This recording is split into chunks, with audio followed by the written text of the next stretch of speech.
Welcome to Magic Carpet Ride, showing you a whole new world of media. Force of character, determination, or nerve. That's the Google definition for Moxie. But the movie, directed by Amy Poehler and released in March 2021, doesn't fall far from being just that. Moxie follows your typical teenage girl, Vivian, through her astonishingly harsh and stratified high school environment. On top of the usual, highly competitive and superficial group of kids that she's surrounded by, an anonymous list gets passed around each year, rating the girls of the student body on things like best ass and most bangable. The popularity rankings maintain your stereotypical jocks and hot girls hierarchy, where they govern and bully the rest of their subordinate classmates. And that's where Vivian sits, quietly on the outskirts of the chaos looking in. That is, until she meets Lucy, who is willing to stand up to the macho idiots of the classroom. If you keep your head down, I'll move on and bother somebody else. Thanks for the advice. But I'm gonna keep my head up. High. Leading Vivian to embark on a total feminist revolution, stemming from her idea to release an anonymous zine titled Moxie. So yeah, this movie is trying to do a lot. From the start, the film raises bajillions of questions about the differences between bullying, harassment, and discrimination. So early on, when Lucy goes to the principal to report that she's being harassed by the varsity football captain, the response is, well... Mitchell Wilson is harassing me, and I don't feel safe. Mitchell Yes. Wilson, Yeah. captain of the football team. Yes. He's bothering you. He's harassing me. Ooh, there's that word. If you use that word, that means I have to do a bunch of stuff. But if he's bothering you, and that's what it sounds like to me, then we can actually have a conversation. But Lucy doesn't budge on her insistence that these occurrences are harassment, as she shouldn't. So before anything, let's clarify. The distinction between bullying and harassment is that when the bullying behavior directed at the target is also based on a protected class, that behavior is then defined as harassment. Federally protected classes include race, color, religion, perceived gender, age, disability, national origin, veteran status, genetic information, and citizenship. Both bullying and harassment are about power and control, and the treatment that Lucy receives from Mitchell is his attempt to assert power and control over her both physically, socially, as well as based on her race and gender. Part of intersectionality means challenging the linear ways that we classify harassment and bullying. Functions of power all operate separately and are compounded when someone is a member of multiple marginalized groups. And the harassment is also elevated when it's coming from someone with virtually all the privileges in the world. I do feel as though the film could have more clearly defined harassment from the start, especially when Lucy goes to Principal Shelley, and their conversation could have delved into specifics of what differentiates Lucy's experience based on her being Black and based on her being a woman.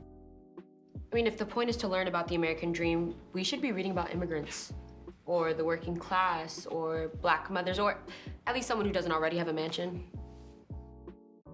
One moment I actually appreciated was when Mitchell appears on the school's morning announcements, claiming he is the target of a violent hate group, Moxie. Student body, my name is Mitchell Wilson, and in the past few weeks, I've been the victim of a targeted attack by an anonymous group called Moxie. This group has spread propaganda and has defamed my character. In short, Moxie's bullied me. Oh my God, he really is scared. We got to him. Against bullying. But the worst part is that we don't know who Moxie is. A person gets to spread lies about us and not tell us who they are. We call that weak. So tonight, when you go to cast your vote, just think about this. Who is Moxie? And who will they go after next? Because it could be you.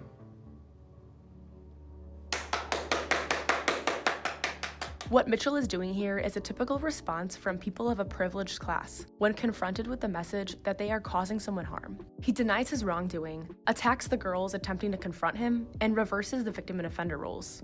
Oh wait, there's actually an existing acronym for this, coined by Jennifer Freyd called DARVO, and it stands for exactly what I just described. DARVO is classified as a common manipulation strategy of psychological abusers and was incorporated into the work on intersectionality by Blige and Collins as the framework by which many people of privilege deny their position as such. And Mitchell does this explicitly when he goes on the announcements. Actually, I think the film does a decent job of portraying an antagonist who is also identifiably an oppressor, a bully, and a harasser.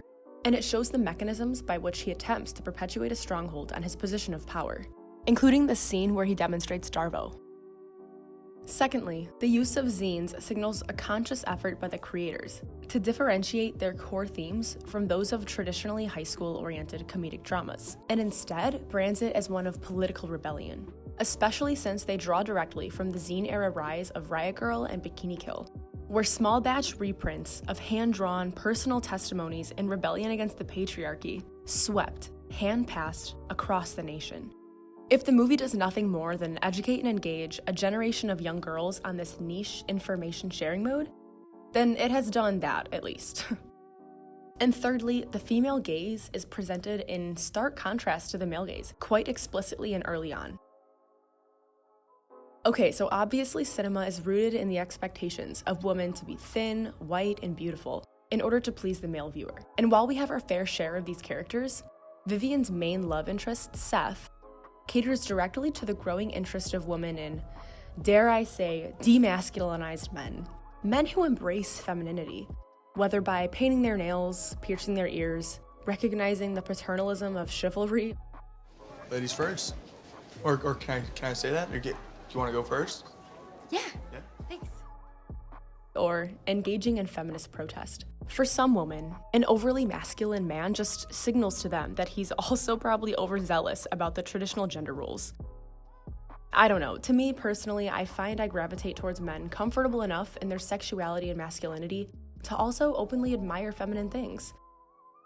So yeah, even though the first scene might suggest that Vivian and Claudia are drooling over the expected group of high school jocks, that quickly gets discarded as we find out that they're all huge douches and that guys who support women are usually more appealing to women. That's hot. Okay. The film industry and its critics have had a burgeoning focus in the last decade on not only who is on screen, but who is behind the camera. Of course, both are important. I'm going to talk about both, but I want to cite some statistics. Sociologist Dr. Darnell Hunt has spent the last decade working to put these statistics together, tracking the gains of women and minorities in Hollywood. He reports, women directed just 5.8% of top-grossing films in 2012. That number nearly tripled to 15.1% in 2019. But women would have to triple that share again to reach proportional representation. People of color directed 11% of films in his survey in 2012, and that rose to 14.4% in 2019. People of color would still, though, have to triple their share of directors to reach proportional representation. So we have a long way to go in terms of directors. In terms of writers, minority writers rose from 7.8% in 2012 to 13.9% in 2019. And women writers were credited on 13% of films in his 2012 survey, which rose to 17.4% in 2019. Still, women, who are slightly more than half the population, are woefully underrepresented among the writers credited in film, he says. One of the key problems in the industry is that the executive suites tend to be overwhelmingly white and male, which crowds out the opportunity for people of color and women to occupy those all-important decision-making positions about what types of projects get greenlighted. So while Amy Poehler can recognize that the feminist efforts of the 80s weren't intersectional enough, I wonder if she ever gazed into her writers' rooms and thought the same thing. The entire film is clearly trying, in the most industry-standard way, to self-correct for this. The film balances very, very unsteadily between genuine, earnest engagement with the nuances of intersectional feminism and tokenization. This is mostly because the entire narrative follows Vivian, a young white girl, who only merely interacts with the characters of various intersectional identities around her. Pretty much all the other characters contribute to diversity in different ways. Her best friend Claudia, her love interest Seth, her inspiration Lucy, and her allies, CJ and Meg, Amaya and Kiera. They all cover a wide range of identities, and they share with Vivian their various unique experiences, compilations of their race, sexualities, abilities, national origins, and their gender. To put it simply, and in the words of BuzzFeed's Lauren Strapegial, I did have something in common with Vivian. I fell into the complacency of white feminism.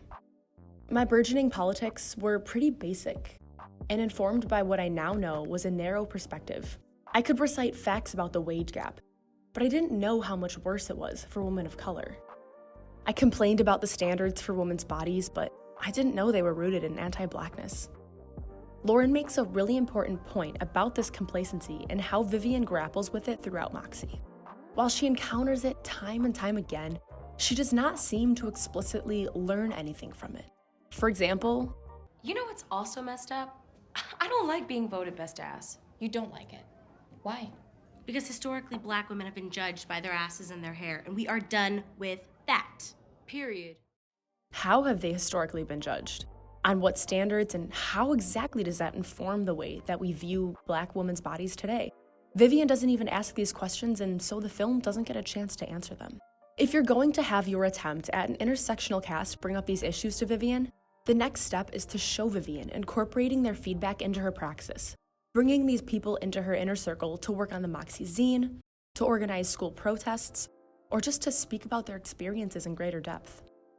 We don't even see her research these things on her own time, which is the expected next step for the woke, internet-savvy white youth of today who seek to familiarize themselves with different types of injustices.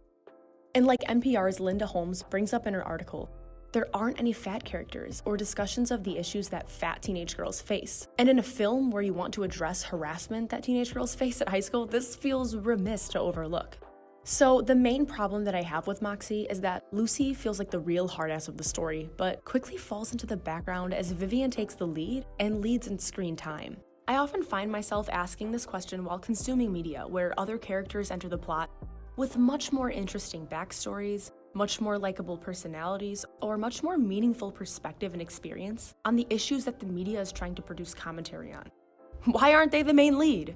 The lack of revisitation to the issues they bring up just doesn't sit right, and yet we see the success of the Moxie movement regardless, insinuating that feminism doesn't need to explore the nuances of intersectionality in order to succeed. That is, if the definition of success for the feminist movement remains rooted in the white feminist goal, and therefore white female liberation. It is precisely where feminism has always left their women of color, disabled women, fat women, trans women, poor women, third world women, undocumented women, and all other women in the dust. While there is value in presenting the way a white character moves through these experiences, learns from them, expands her own activist network and methodologies, this is still centering a white experience. Returning to the creation of the movie itself, it was produced by Amy Poehler. The articles and reviews I've read online all address her, if not directly, they seem to place the movie's slip-ups on her primarily. They recognize the attempts that she's making. They try to see through the blunders to find some hope in the way that writers are beginning to understand what stands to be corrected in Hollywood.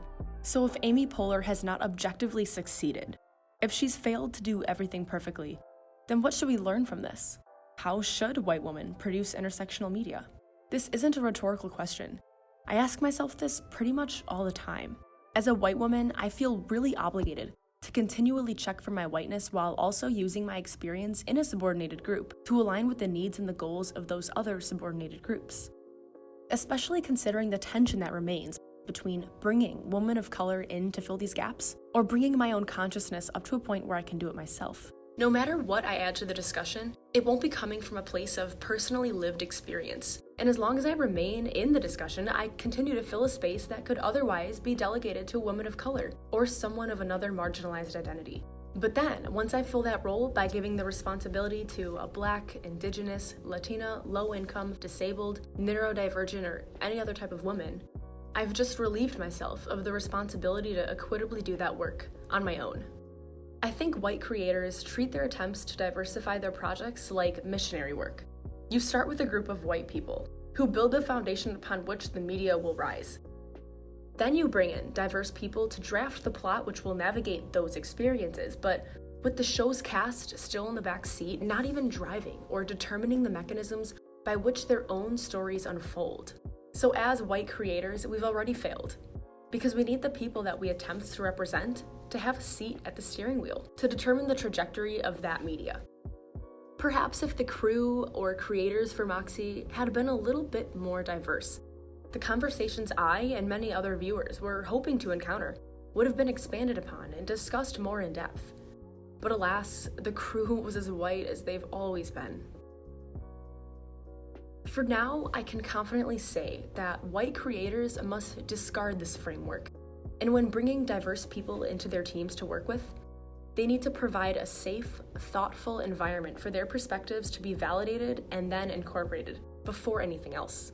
DEI training can really only do so much, and it takes time for historically and overwhelmingly white institutions like media distributors to work through all the internal issues that arise when attempting to diversify. With a strong commitment to this, though, I have faith that most places can get to a spot where the projects they create are collaborations of politically effective and socially responsible media productions, not expedited, money-guzzling, for-profit creations. And this starts by both increasing metacognitive engagement, for example, asking, am I fully working through the issues I'm portraying? Or is it just surface-level acknowledgement to check the box? And is it doing more harm than good to leave these conversations unfulfilled? And secondly, it requires a radical redefinition of who was allowed and able to write media in the first place. It seems to me like the entire plot of the movie, save for the end perhaps, is a small recreation of how real-world political rebellion plays out. You have the dedicated heart and soul of the movement, often the people or groups experiencing discrimination firsthand. You have the silent supporters who might come from the oppressing group but who align themselves with the social cause. People who are passionate but wary of the attention it garners. Then you have your methodologies, whether it be posters, zines, campaigns, social media, ambiguity, orderly and timed protests, and a goal. And then you have at the end of it all, the whitewashing that inevitably takes place. Like the sedimentation of rocks over time, while certain materials inevitably end up at the bottom, others float to the top. And in political organizing, this is equally inevitable. In the words of NPR's review of Moxie, Moxie says some things, but not everything. I was initially under the impression that Moxie was an entire series, and only until I clicked Netflix's play button and noticed an almost 2-hour runtime did I realize it was a movie. From the sheer multitude of topics that it covers in the previews, I just assumed that a single full-length film could not possibly cover all these things in one go. Perhaps this would have fared better as a series, but only if it was committed to fully fleshing out all of these intersectional topics that it sets out to cover, and if it was committed to using a more ensemble-style cast. I would have loved to learn more about CJ's transition as a high schooler, or how Meg was learning to navigate social worlds and the physical barriers of her school while in a wheelchair. And again, let's hear about how fucking awful high school is for fat teenage girls. And let's hear about how a younger crowd might take on the efforts to engage in anti-fat phobia and body acceptance. All of these things would be served well in a series format, and part of me hopes that they can find a way to do it, if not with a Moxie makeover, then as a fresh start with something else. To close, I just want to re-acknowledge that I never want to all-out cancel any piece of media on this channel. I think most people in the world are good people who want to do good things. But it is so important to hold media to a high standard of social responsibility and demand that they take our feedback into account as they move forward. So put the disabled girl, put the trans girl, put the Asian girl, and put the Black girl as the lead. No discussion. Sorry.